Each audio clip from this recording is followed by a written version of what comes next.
Tell I'm so excited. I'm so excited. You're in for a treat tonight. Thank you for joining us here this evening for a very special retelling of the beloved Christmas story, A Christmas Carol by Charles Dickens. There will be 3 ghosts appearing tonight, but not to fear. We will end with great joy.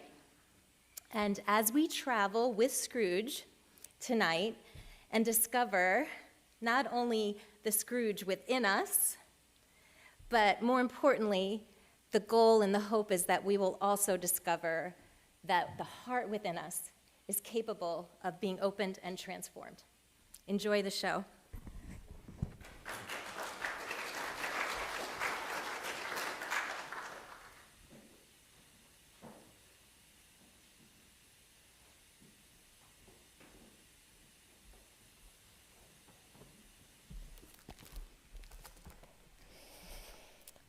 Marley was dead, to begin with. Of this, there can be no doubt whatsoever. The register of his burial was signed by the clergyman, signed by the clerk, signed by the undertaker. Even Scrooge signed it. Old Marley was as dead as a doornail. Mind you, of my own knowledge, I don't know what there is so dead about a doornail, but suffice it to say, Marley was as dead as a doornail. Yes, he was. Did Scrooge know it? Did Scrooge understand it? Of course he did. Scrooge and Marley had been business partners for I don't know how many years. Old Scrooge, that grasping, clenching, clutching, wrenching, covetous old sinner, was his sole executor, his sole administrator, his sole friend, and his sole mourner.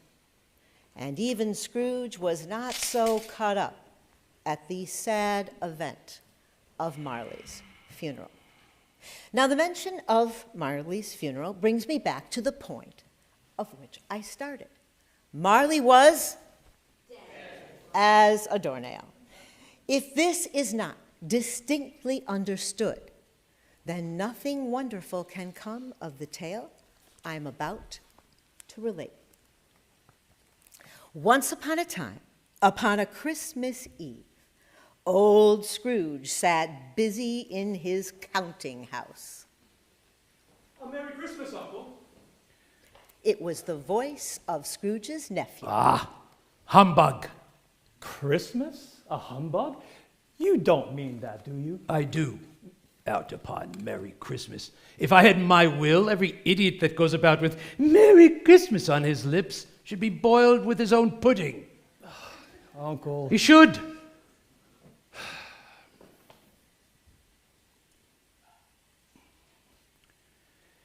You keep Christmas in your own way and let me keep it to mine. Keep it? But you don't keep Christmas. But then let me leave it alone then. Much good may it do you, much good it has ever done you. But I have always thought of Christmas time as a wonderful time, a joyous time, a kind and charitable time, a time that is on the calendar year when men and women alike, they do what is necessary to open up their shut-up hearts and begin to look at everybody else as fellow passengers. And although Christmas has never put a single piece of silver or gold in my pocket, I believe it has done me quite good. And for that, I say, God bless it. Good afternoon. I will keep my Christmas humor to myself. A Merry Christmas, Uncle. Good afternoon. And a Happy New Year. Good afternoon. His nephew left the room without an angry word, but the clerk, in letting Scrooge's nephew out, had let in a well-appointed gentleman. In this festive season of the year, Mr. Scrooge, we should make some slight provisions for the poor and destitute who suffer greatly at the present time. A few of us are endeavoring to raise a fund to buy the poor some meat and drink and means of warmth. What shall I put you down for? Nothing. Oh, you wish to be anonymous? I wish to be left alone. Since you ask me what I wish, gentleman, that is my answer. I don't make merry myself at Christmas, and I can't afford to make idle people merry. I support the prisons and the workhouses. They cost enough. Those who are badly off must go there. But many can't go there, and many would rather die. Well, if they'd rather die, they'd better do it and decrease the surplus population. The hour of shutting up the counting house arrived, and with an ill will, Scrooge put on his hat and turned to his clerk, Bob Cratchit. You'll want all of the day off tomorrow, since it's Christmas, I suppose. If it's convenient, sir. Well, it is not. And it is not fair, but it's only once a year, sir. It is a poor excuse for picking a man's pocket every 25th of December. But I suppose if you must have it, be here all the earlier the next morning. I promise, sir. Scrooge walked out with a growl.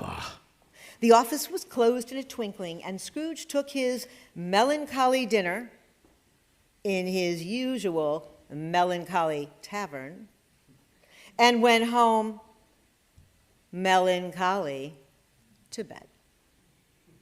Humbug. Now, it is a fact, there was nothing at all particular about the knocker on the door of his house, except that it was very large. And yet Scrooge, having his key in the lock of the door, saw in the knocker not a knocker, but Jacob Marley's face? with a dismal light about it, like a bad lobster in a dark cellar. As Scrooge looked at this, it was a knocker again. And he said, Pooh-pooh. and he closed the door with a bang. The sound resounded through the house like thunder. Every room above, every cask in the cellar below appeared to have a peal of echoes. Bang, bang, bang. Scrooge was not a man to be frightened by echoes. He fastened the door, walked upstairs, not caring a button for its being very dark. Darkness is cheap, and Scrooge liked it. Quite satisfied, he closed his door and locked himself, double-locked himself, which was not his custom. And thus secured against surprise, he put on his dressing gown. He took his time putting on his dressing gown and his slippers and his nightcap. He took more time putting on his nightcap, but he eventually put it on, and then he sat down before a very low fire. And as he threw his head back in the chair, his glance happened upon a bell, and soon it rang loudly. And it was with great astonishment and a strange dread that as he looked, he saw this bell begin to swing. And it rang even louder, and so did every bell in the house. Ding-a-ling-a-ling-a-ling-a-ling-a-ling. And then he heard a noise much louder. Clank. Deep down below, coming straight towards the door. Clank! It came through the heavy door. Clank! And a ghost passed into the room before his eyes and frightened Scrooge. What do you want with me? Much. Ask me who I was. Well, who were you then? In life, I was your partner, Jacob Marley. That's impossible. You don't believe me? I don't. Why do you doubt your senses? Because a little thing affects them. You may be an undigested bit of beef, There's more gravy than of grave about you, whatever you are. The spirit raised a frightful cry. Oh, dreadful apparition. Why do you trouble me? Why do spirits walk the earth, and why do they come to me? It is required of every man that the spirit within him must walk among his fellow men and travel far and wide. I cannot stay. I cannot rest. I cannot linger anywhere. Well, Scrooge was very dismayed to hear this. Oh, Spirit. And he began to quake exceedingly. Spirit, I am here tonight to warn you that you have yet a chance and hope of escaping my fate. You will be haunted by 3 spirits. Expect the first tomorrow when the bell tolls 1. Can't I have them all at once and have it over, Jacob? Expect the second the next night at the same hour, and the third upon the next. Look to see me no more. Scrooge tried to say, humbug, but stopped at the first syllable. And being from the emotion he had undergone, or fatigues of the day, or the glimpse of the invisible world, or the conversation with the ghost, or the lateness of the hour, he went straight to bed without undressing and fell asleep on the instant.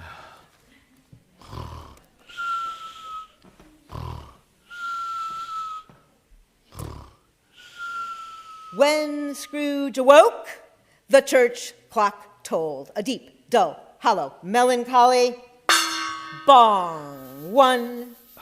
Lights flashed up in the room. Upon the instant, the curtains of his bed were drawn aside by a strange figure, looking like a child, but with the demeanor of an old man. Who are you, the spirit whose coming was foretold to me? I am. Who and what are you?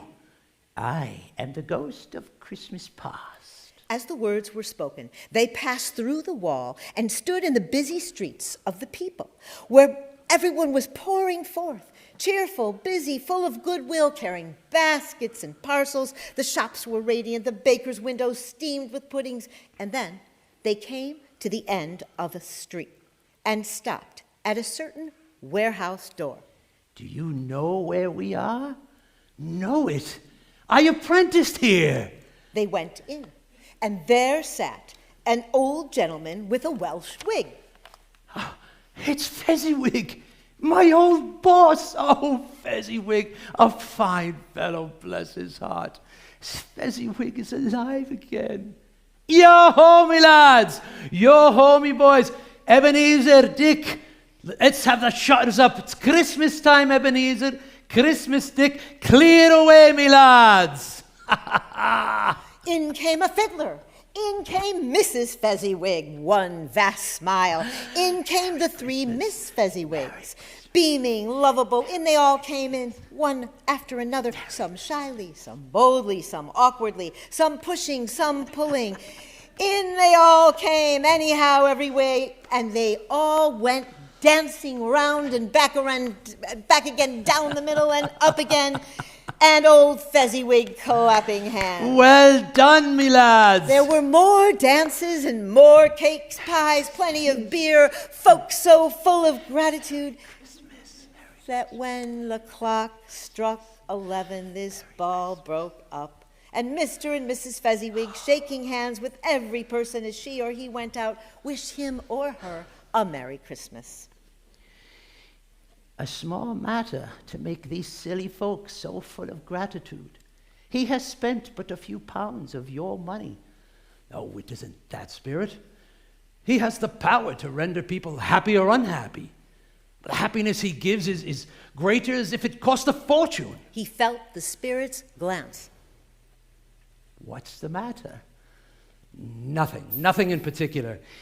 Something. No, Spirit. Remove me from this place. Haunt me no longer. As he struggled with the spirit, he was conscious of being exhausted and overcome by an irresistible drowsiness, and further, of being in his own bedroom.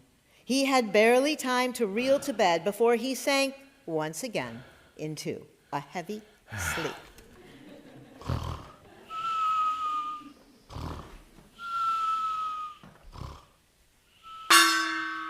Scrooge awoke in his bedroom. He awoke to a complete transformation. The walls and the ceiling were so hung with living green that it looked like a perfect grove. The leaves of holly and mistletoe and ivy reflected back the light, and heaped on the floor to form a kind of throne were long wreaths of sausages, barrels of oysters, cherry-cheeked apples, juicy oranges, and immense cakes. And upon this throne there sat a giant, glorious to see. Come in and know me better, man. I am the ghost of Christmas present. Look upon me, touch my robe. Scrooge did as he was told and held it fast. The room and all its contents vanished instantly, and they stood on the city streets upon a snowy Christmas morning, much like this morning. Scrooge and the ghost passed on invisible, straight to Bob Cratchit's dwelling.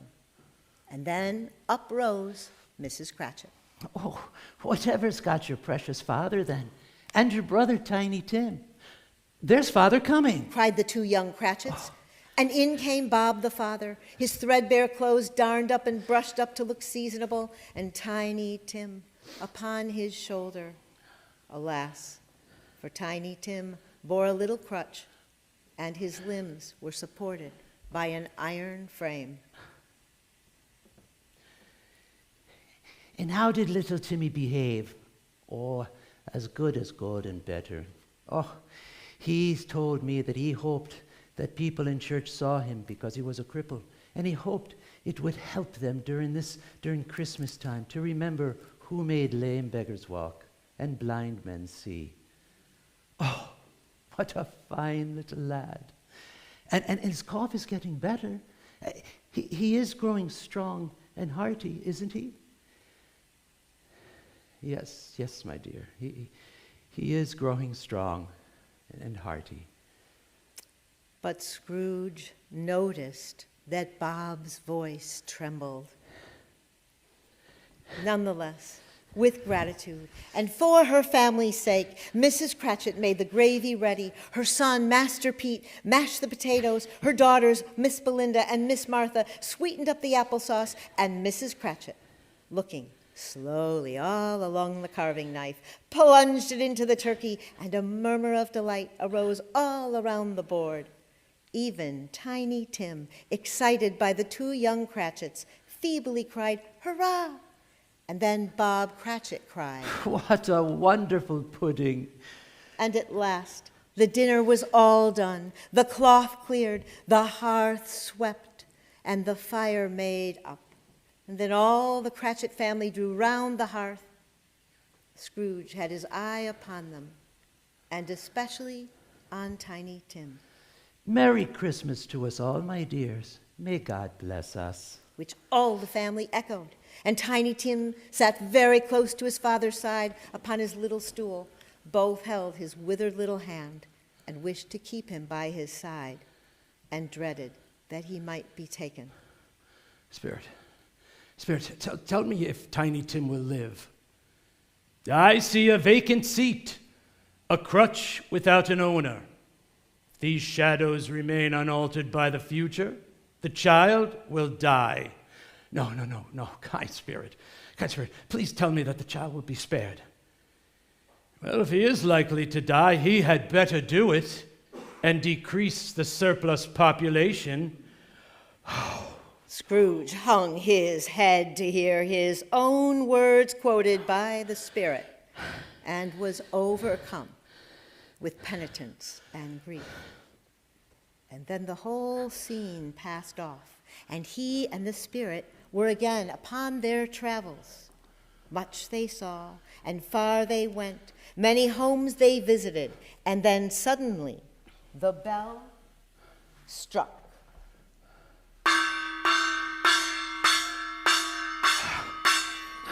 Scrooge looked about him for the ghost and saw it no more.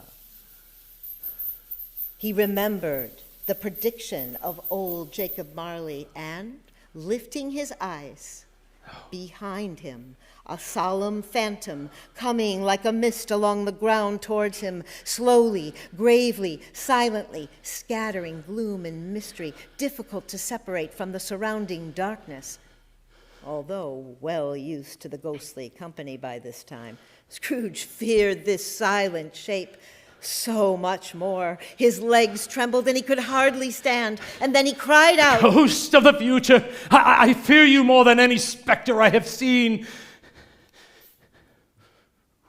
Would you not speak to me? It gave him no reply. The hand was pointed straight before them. Oh, lead on, the night is waning fast, and it's precious time to me, I know. Lead on, spirit.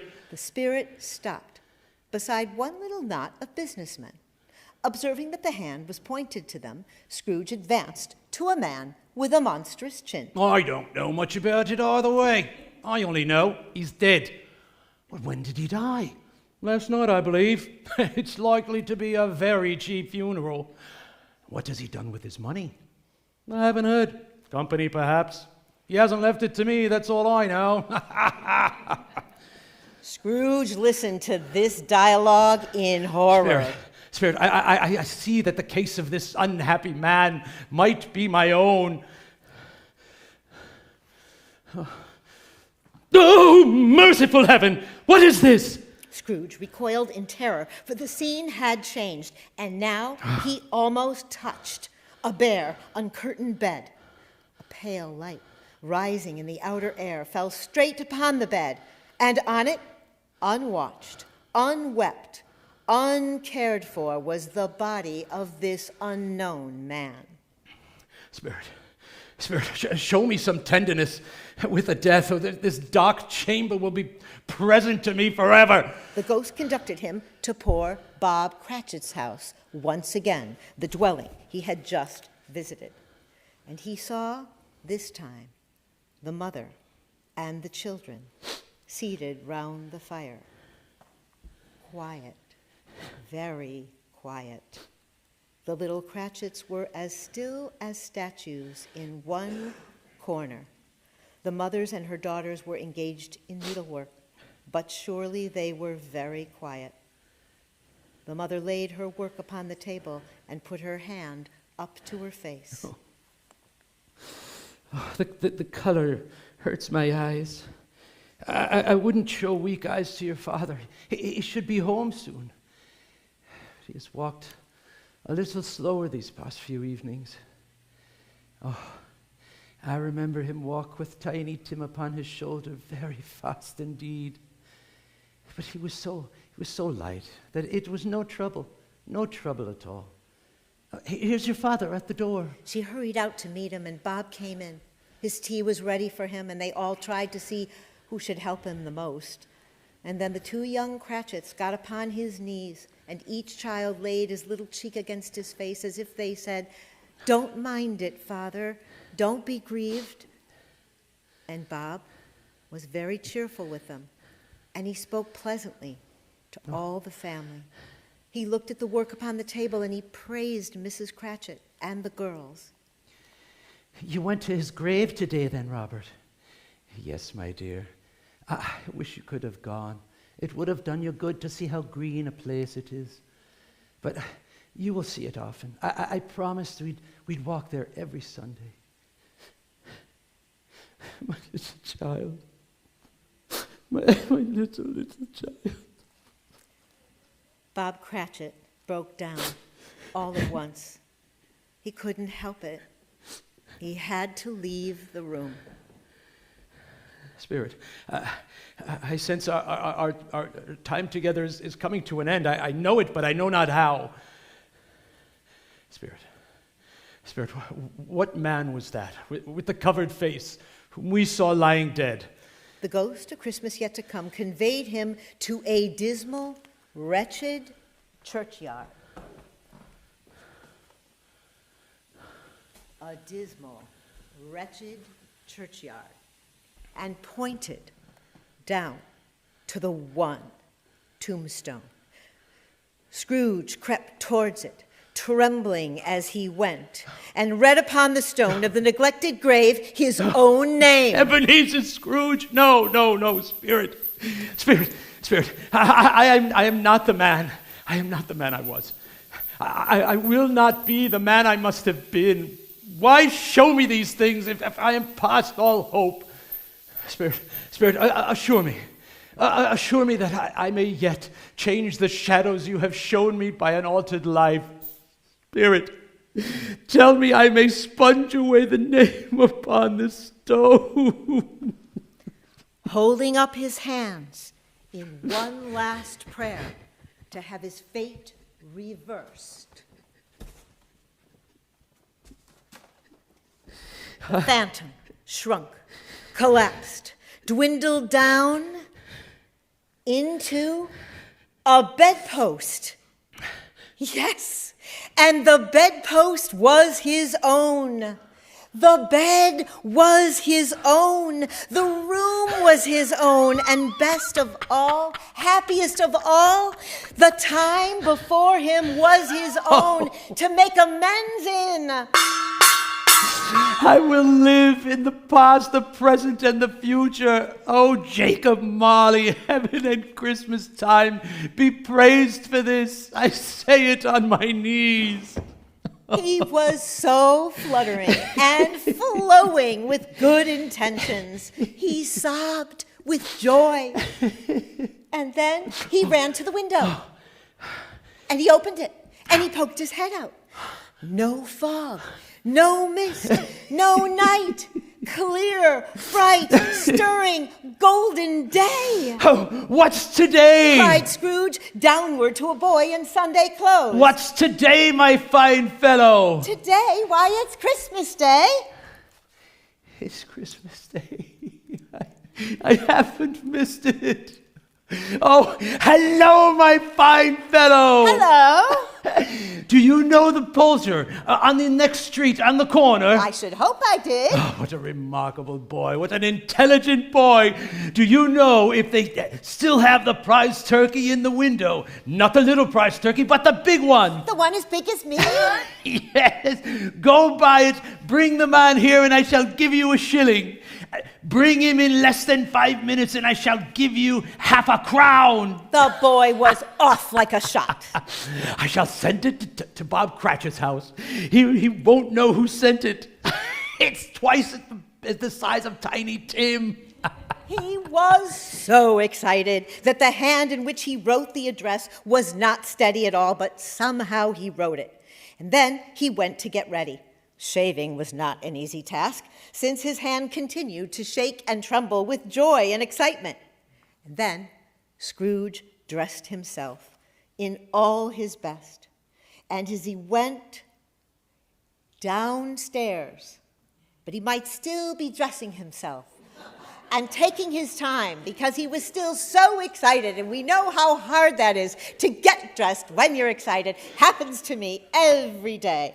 And so he is so excited that when he comes to the street door, the knocker catches his eye.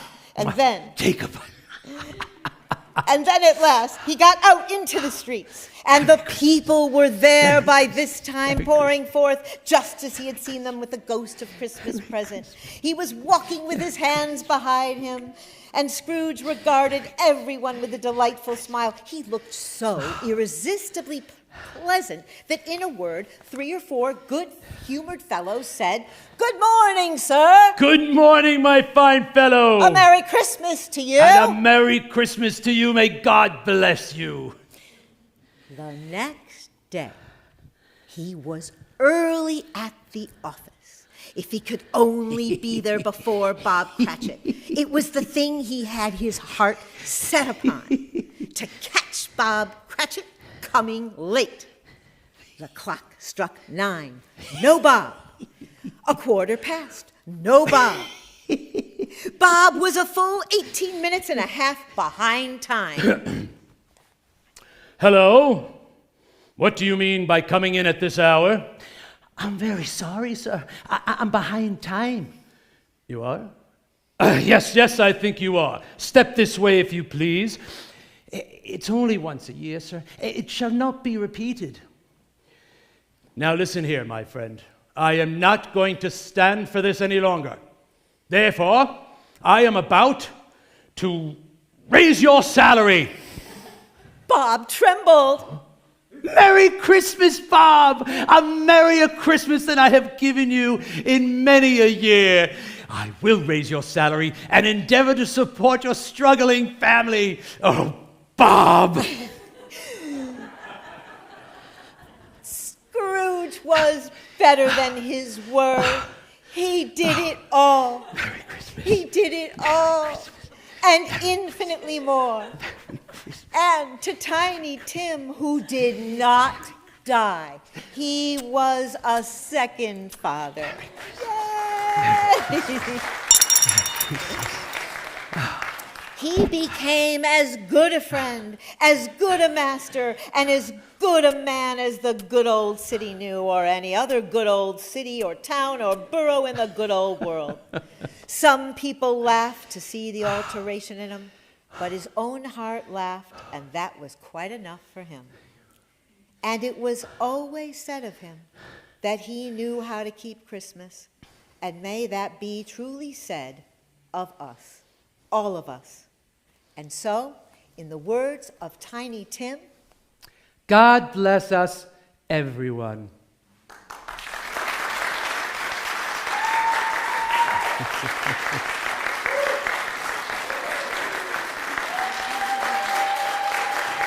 The boy behind the door.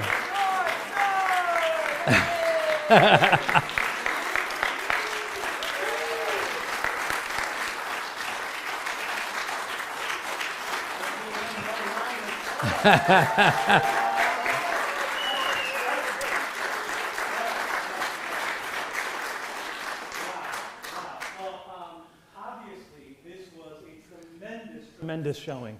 And we are so grateful that Flavio and Julie were so willing to share this beautiful gift with our church, with our community. And we just want to thank everybody that came out to support tonight. It was wonderful seeing all of your faces and seeing everybody so happy and just enjoying what was being presented. We always at First Reformed Church like to refer to ourselves as the friendly church. And we know that having an opportunity to present something like this and share with the community allows us to fulfill that call and that responsibility. And so we just want you all to know that from the bottom of our hearts, thank you so much for coming into our church this evening. We are so grateful that you came and spent this time with us. And just know that the doors here are always open. So always feel free to come back as if you are family, because you are, all right? And so with that, I just want to also thank Raphael, who helped us to stream everything online. And I just want to wish everybody a wonderful evening. Certainly, if we don't see you before then, a Merry Christmas and certainly a Happy New Year. But certainly, please give them another round of applause. And thank you for your participation too. So we will leave things so that if anybody wants to take some pictures with the star over here and the stars here, and certainly please get home safely and just travel safe. I know it's a little slick on the roads, but have a wonderful evening.